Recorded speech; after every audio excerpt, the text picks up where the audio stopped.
Students, today we shall discuss Chapter 2 History from Trade to Territory. In this chapter, we will see that how European powers came to India for the trade purpose, but later on they started to establish their control over the Indian territories. And we are knowing that there were the four main European powers who came to India, that were the French, Dutch, Portuguese and British.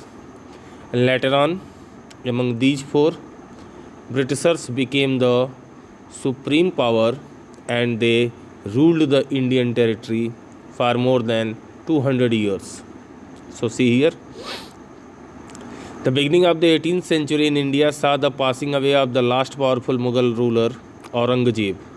So, in the beginning of the 18th century only, the last powerful ruler of the Mughal Aurangzeb passed away or died. After his death in 1707, India stood divided in the hands of many rulers and many regional kingdoms came about. So, when Aurangzeb died in the 1707 AD, the whole Indian continent divided in different rulers and many regional kingdoms. While the Indian subcontinent was getting fragmented into smaller political states, the trading companies from European countries who had established trading relations with India since the 16th century started eyeing territorial gains on the resource-rich Indian soil. So, one side, the powerful kingdom of the Mughals was being fragmented, means was being in the different pieces. At the same time, the European trading companies who came to India in the 16th century for the business purpose, their eye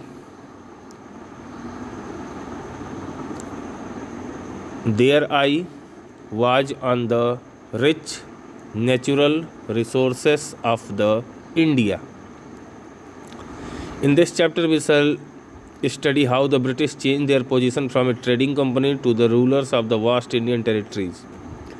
In this chapter, we shall discuss that how British, who were a trading company, converted themselves as the rulers of the Indian territory. So, arrival of the Europeans. India was a country rich in mineral and agricultural resources. So, as we are knowing, our country, India, was a very rich country in case of the minerals as well as agricultural resources. Voyagers and explorers from European countries who travelled through India found to their surprise that the cost of various items here were so low that they could easily cover up the cost of transportation across high seas and still make large profits. So, the people who were making journey from the sea as well as the explorer from the European countries, as they came to the India, after seeing the situation of India, they were very surprised. And why were they surprised? Because the cost of the maximum commodities in India was so much low that if they trade in that commodities, their expense of the transportation across sea will be covered up, and beside the transportation cost, they were also able to earn the huge profit. For example, when Vasco da Gama of Portugal discovered the new sea route from Europe around Africa to port of Calicut in India, he found that the price of pepper in Calicut was 126th of the price in Italy. So when first time Vasco da Gama, who was the explorer and a sailor of the Portugal, discovered the new sea route, from the Europe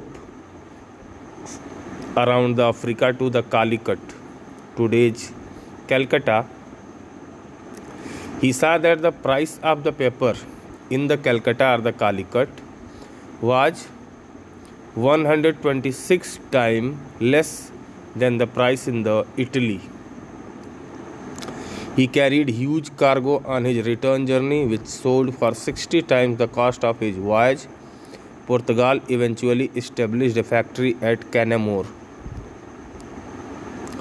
So, when Vasco da Gama returned from India, he carried huge amount of the paper, and that paper he sold in the European countries and earned 60 times more cost what he spent in his long voyage or long journey.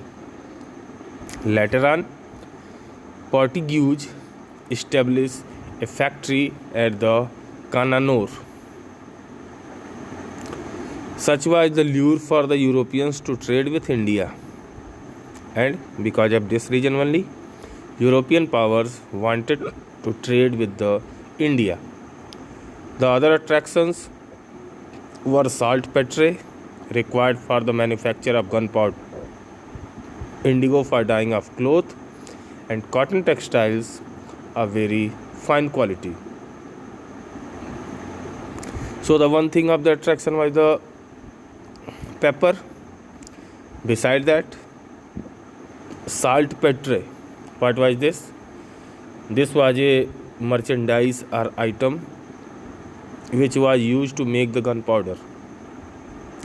Indigo for dyeing the cloth or for coloring the cloth, as well as fine qualities of the cotton textile, means cotton cloths. So saltpetre, indigo, cotton clothes, as well as pepper. These were the some merchandise or some items which attracted the European powers to India. The various European countries which had interest in India were the French, Dutch, Portuguese, and the British.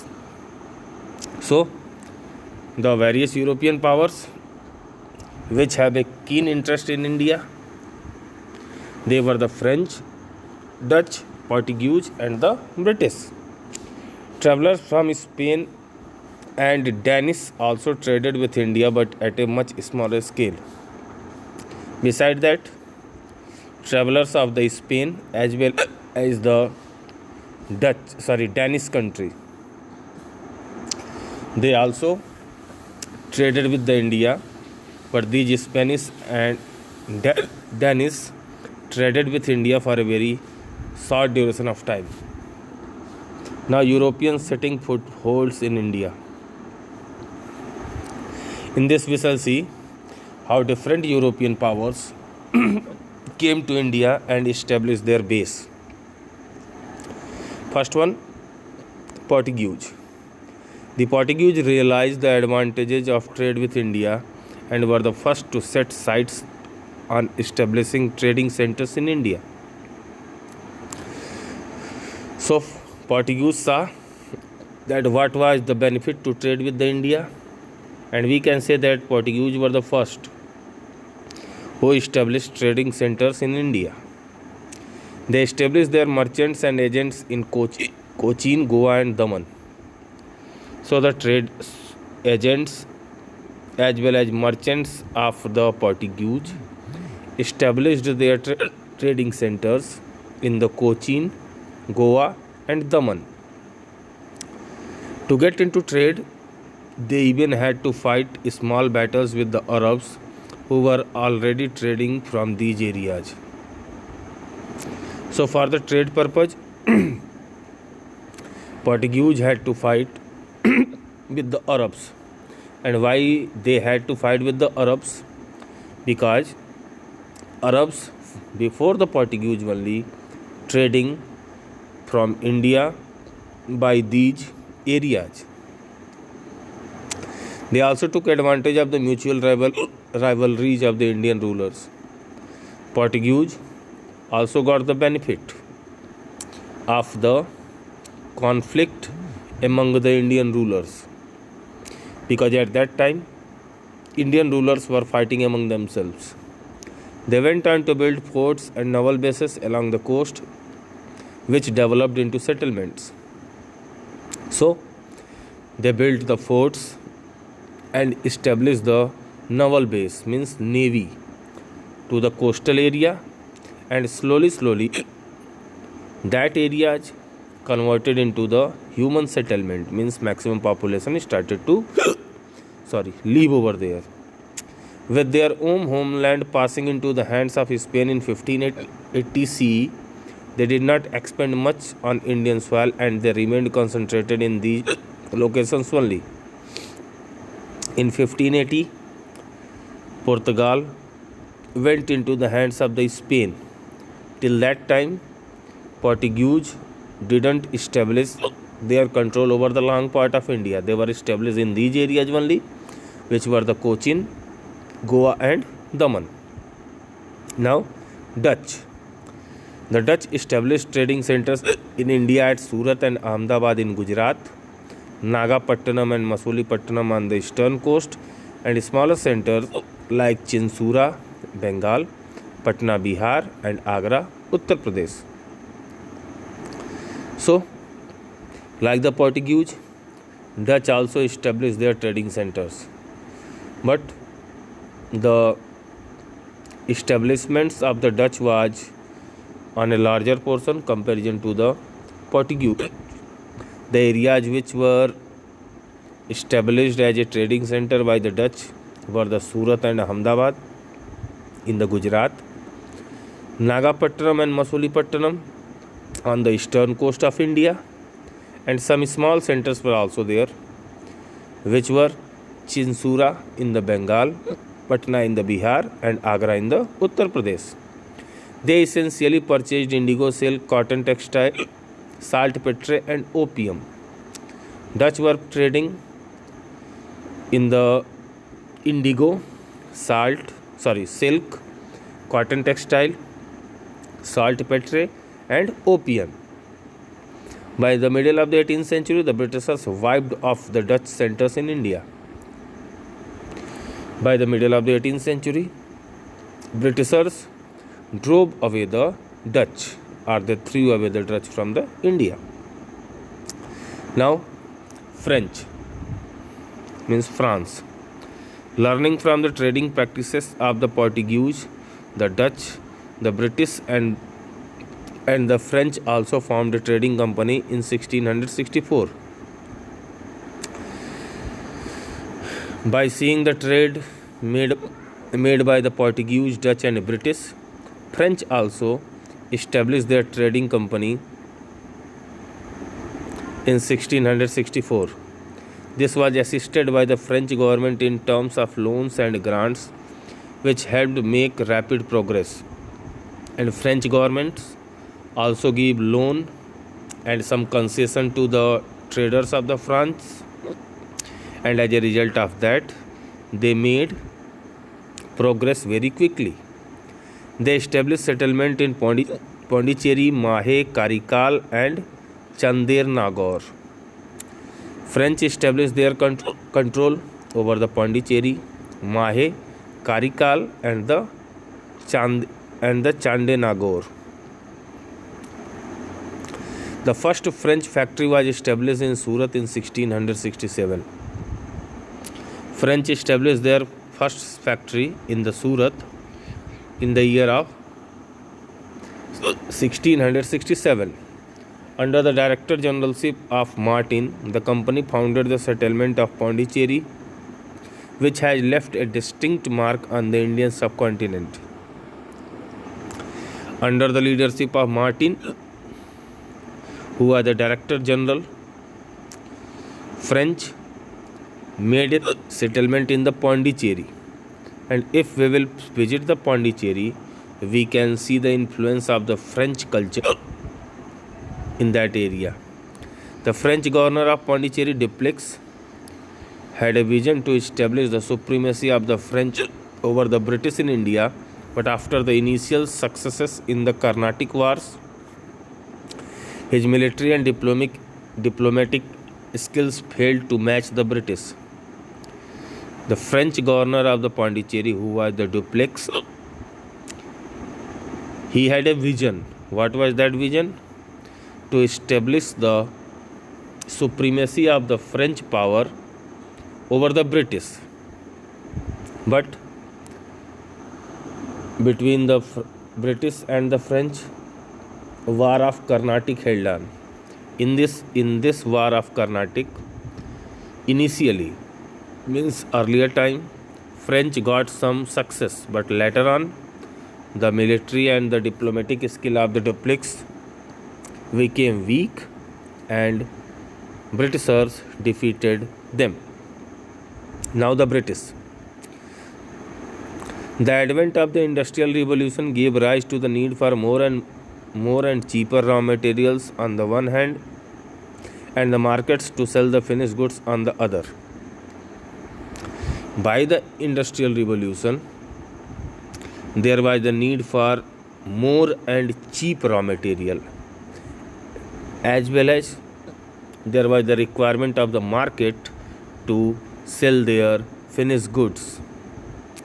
For this purpose, began the exploration of markets and trading areas beyond Europe, and at the same time came in the need to protect these trading companies from competition.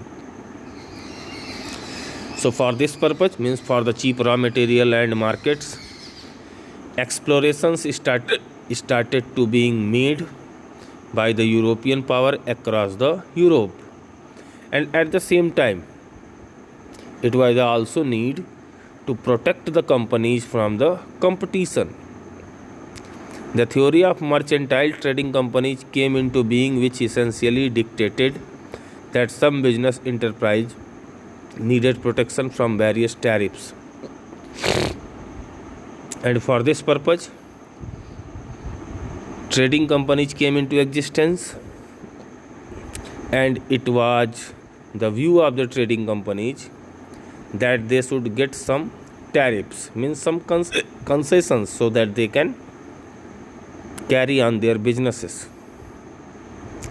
These were those enterprises which make profit primarily through international trade by buying goods cheap and selling them at higher prices, and these companies who demanded concession that were set up by some individuals,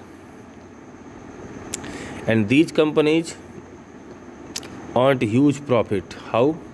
By purchasing the cheap goods and selling that goods on the high price. Now something given. Sir Thomas Roe, who was the ambassador of King James I of England, got the permission from the Mughal King Jahangir to trade in India.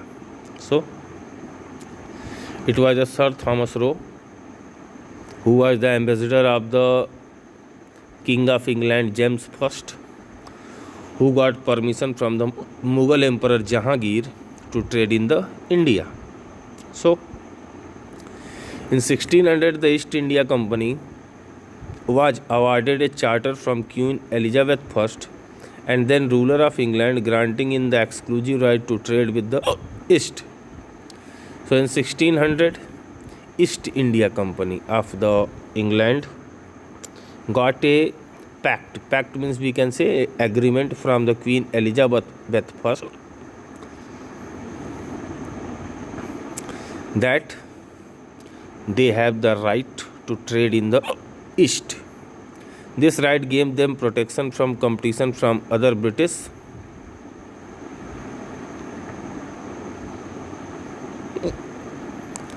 and because of this right they got protection of competition from the other Britishers. Why? Because Queen Elizabeth gave them order to trade.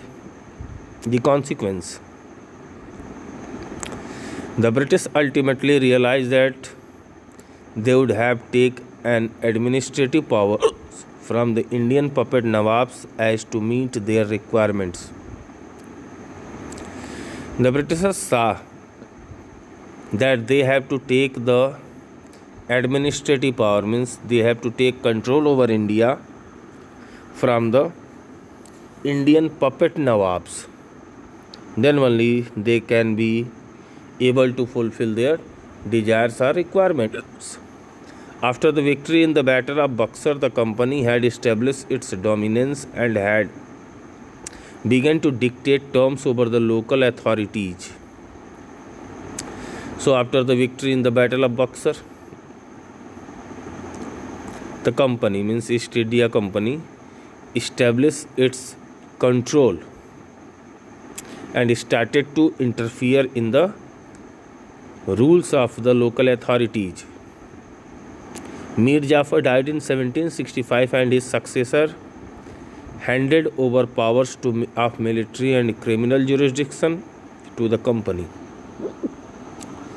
Mir Jafar, who was the Nawab of the Bengal, he died in 1765, and after the death of Mir Jafar, his successor gave the military and criminal jurisdiction power, means military power and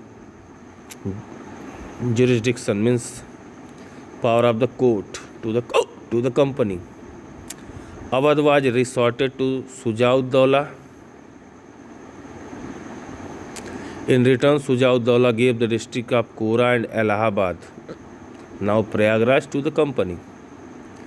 Awadh was given to the Sujauddaulah, who was the current Nawab, and in the return of Awadh, Sujauddaulah gave the districts of the Kora and Allahabad to the company. Shah Alam II also granted the company the Diwani of Bengal, Bihar and Odisha, and in return Shah Alam II was given an annual tribute of rupees 26 lakh. Shah Alam II also gave the Diwani. Diwani means to collect the revenue to the company of which areas? Of the Bengal, Bihar and the Orissa. And in the return of the Diwani collection, company was giving 26 lakh rupees annually in a year to the Shah Alam. Shah Alam began to live in Allahabad under the protection of the British, and Shah Alam started to live in the Allahabad under the protection of the British, or we can say Shah Alam also went in the control of the British. The Diwani solved a major problem which was being faced by the company. After getting the rights of the Diwani, the big problem which was faced by the company, that was being solved. Though in the 18th century the company had expanded its trade and was purchasing large number of goods, it didn't have much to sell in India. Yet, till the 18th century, East India Company expanded its trade and it was purchasing a large number of goods from the India. But it was not possible for the company to sell that goods within the India only. This caused them to pay in gold and silver for the purchase. The system of Diwani collection solved this problem. And when they were purchasing anything from the Indian merchants, they have to pay either in the gold or the silver. But after getting the control over the Diwani, this problem was being solved. Now, dual government. The concept of dual government was introduced in Bengal by Lord Clive in 1765. Dual government practice was introduced by the Lord Clive in 1765 in the Bengal. This entailed a division of power of governance between the Nawab and company. By the dual government, there was the division of the power between the Nawab and the company. General administration, including law and order, was under the Nawab of Bengal, and the revenue and military was under the company. According to this, general administration, which was the law and order, to maintain law and order, this was under the hands of the Nawab. but the collection of the revenue and military was under the hands of the company. The system was abolished in 1772 by Lord Warren Hastings as there were frequent conflicts between the officials of the company and the Nawab. This dual government was abolished by the Lord Warren Hastings in 1772. And why did he abolish it? Because at that time a lot of clash were there, means a lot of fights were there between the officials of the company and the Nawab. The Battle of Buxar and its aftermath brought in the idea of expansionism, and the company took over the territories of all aspects of governance. After being victorious in the Battle of Buxar, company company got the idea of the more expansion, and as a result of it, now company took over all the control. It adopted different strategies to annex territories. They initiated the process by the policy of subsidiary alliance. And for the expansion purpose, to annex the territories, a lot of measures were taken. One of such measure was the subsidiary alliance. What was this? Subsidiary alliance. Lord Wellesley followed the policy of expansion of British in India. Lord Wellesley, who was the current Governor General of the company, he made the policy to expand the British territories in India. He entered into alliance with various Indian rulers and was able to assert the British supremacy in India over Indian states without waging a war. So for this purpose, he made alliance, means we can say treaty or the bond, with the various Indian rulers, and by this treaty he was able to prove the supremacy of the British over India without war. The treaty was negotiated on the following condition. These were the few conditions of the treaty, means if anyone was signing that treaty, he has to follow these. What was that? Indian states accepting the alliance had to recognize the company power as paramount. Those Indian states which were accepting this alliance, they have to recognize that company power was the supreme one. Indian state had to maintain the British army within its territory and had to pay for its maintenance or give a part of their territory for maintenance. Second one, Indian states had to maintain an army of the Britishers in their territory, and they have to pay the expenses of that army, or they have to give some part of their territory for this maintenance, either money or territory.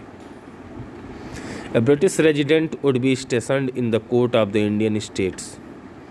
In the Indian state, a British official was being stationed, means a British official was living in the court of the Indian states could not enter into any agreement with any other Indian state or foreign power.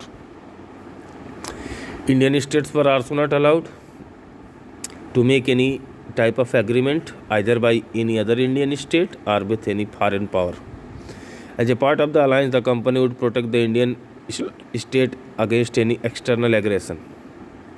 And by this alliance, by this agreement, it was a responsibility of the company to protect the Indian states from any other power. Advantages of the subsidiary alliance for the British. The policy of subsidiary alliance was advantageous for the British as they could maintain a large army at the expense of the Indian states and also got the right to interfere in their domestic and external affairs. The company was able to acquire large territories in India. This subsidiary alliance was very much helpful or was very much successful for the British. Why? Because now they can put a large army on the expense of the Indian states, and also they were able to interfere in their domestic and external affairs. By this subsidiary alliance, Britishers or company got a large territories. Disadvantages for the Indian states. So this was the advantage of the subsidiary alliance for the British. Against of it, for the Indian states, it was disadvantage. What? It was disadvantageous for the Indian states as they lost their independence. The one major disadvantage of this subsidiary alliance for the Indians was this, that now they were not independent. They have to be dependent on the company. The British resident could interfere in their day-to-day work, and they did not have the right to maintain any diplomatic relations. Now British officials can interfere in their day-to-day work, and now they have not any right to maintain any type of relations with any other. In a way, the Indian rulers had lost their sovereignty. In other words, we can say they lost their sovereignty, their freeness. They were not free. The policy was not without any economic burden, as the rulers had to pay for the maintenance of large British army, and there was a economic burden also, because now rulers had to pay a huge amount for the maintenance of the British army. People had to pay heavy taxes, as the financial burden was passed onto the common man by the rulers. And now, what was the financial burden of the ruler? That was passed to the people, and as a result, people had to pay huge amount of the taxes. The Nizam of Hyderabad was the first ruler to accept the alliance, and slowly and gradually it was extended to other areas. Nizam of Hyderabad was the first ruler who accepted this subsidiary alliance, and later on this was accepted by the other Indians. Now, Chennamma, the Rani of Kittur, led a resistance movement against the British in Kittur in Karnataka. Rani Chennamma, who was the queen of the Kittur, he made a resistance movement against the British from the Kittur in Karnataka. Wars with Mysore.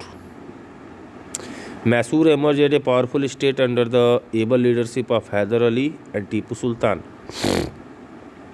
So Mysore became a powerful state because it got the able leader like the Hyder Ali and the Tipu Sultan.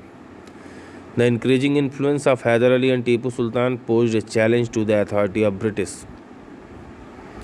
The influence of the Hyder Ali and Tipu Sultan was causing a challenge to the authority of the Britishers. Hyder Ali recognized the danger posed by British to India. Hyder Ali recognized the dangers which were caused by the British to the India. To meet the challenges, he started to modernize the army with the help of the French officers, and also built a modern arsenal. So, to meet with this challenge, he started to modernize his army with the help of the French officers, and he also made a modern arsenal, means modern army. They did not go down well with the British, and this act of the Hyder Ali didn't please the British. After the death of Hyder Ali, Tipu Sultan continued with the policy of his father and trained his army. When Hyder Ali died, his son Tipu Sultan continued the same policy, and he started to train his army. He also tried to strengthen his financial position by eliminating the intermediaries between the state and the cultivators. And to strengthen his economic positions, he eliminated all the intermediators which were between the state and the cultivators. Means now state started to collect the revenue directly from the cultivators. Tipu Sultan also tried to restrict the spice trade of British in the Malabar coast. He also tried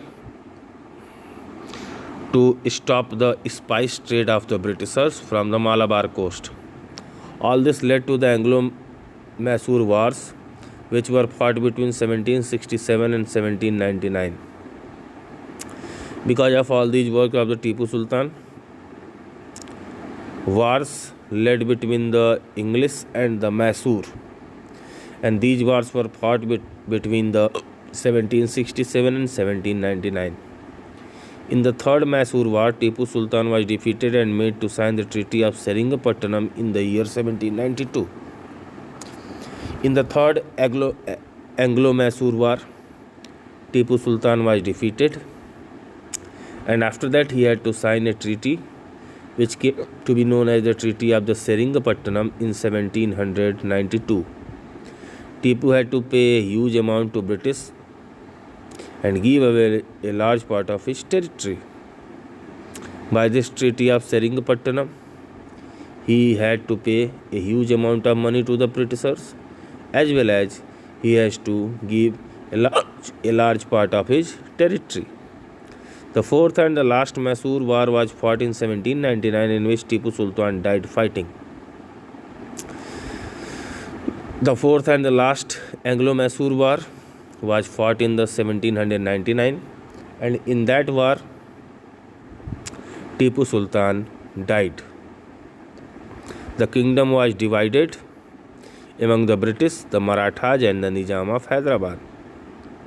After the death of the Tipu Sultan, the kingdom of the Mysore was divided among the British, Maratha and the Nizam of the Hyderabad. Now the Marathas.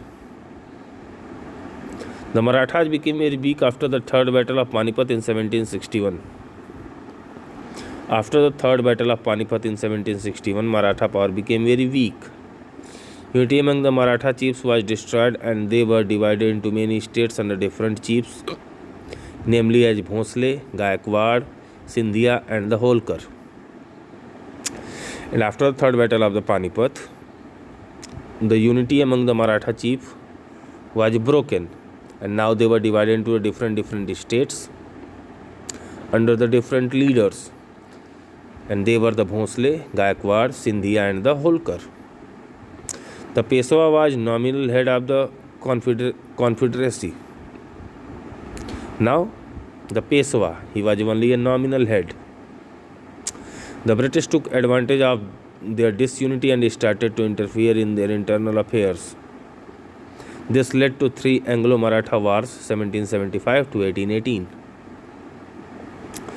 Britishers took the advantage of this situation, or the disunity of the Marathas, and they started to interfere in their internal affairs. And as a result of it, three Anglo-Maratha Wars were fought between the year of 1775 to the 1818. Now the Anglo-Maratha Wars. First Anglo-Maratha War, that was fought between the 1775 to 1782. In this war there was no clear victor. It ended with the Treaty of Salbai, and the British got the right to occupy Salsette. In the first Anglo-Maratha War, no one was the clear victorious, or no one got the clear victory. It ended with the Treaty of the Salbai, and as a result of that, British got the control over the Salsette. Second Anglo-Maratha War. In 1802, Peshwa Bajirao II signed the Treaty of Bassein. In 1802, Peshwa Bajirao II signed the Treaty of the Bassein. In this treaty, the Maratha were forced to accept the terms of the subsidiary alliance, and by this treaty, Marathas had to accept the subsidiary alliance. The Sindhias and the Bhosle refused to accept this, which led to the Second Anglo-Maratha War. The Sindhia and the Bhosle chiefs denied or didn't accept this subsidiary alliance, and as a result of this, Second Anglo-Maratha War took place. In this war, they were defeated and were made to accept the terms of the subsidiary alliance.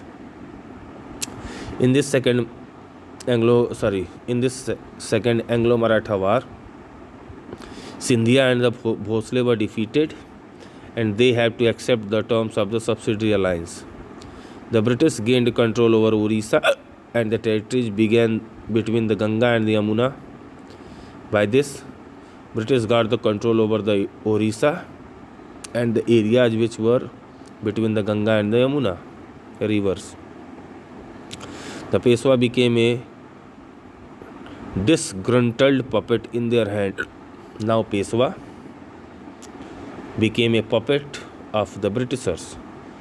The Third Anglo-Maratha War, 1817 to 1818. This was finally crushed the power of the Marathas, and the Peshwa was dethroned. This was the final war, and by this war, the power of the Marathas was being crushed by the Britishers, and Peshwa was removed from the throne. He was given a pension and sent to Bithur near Kanpur. Now, Peshwa was getting a pension, means some fixed amount annually, and he was sent to the Bithur near Kanpur. The company became a paramount power in India, and now company became the supreme power in India. Annexation of Sindh, this we shall discuss tomorrow.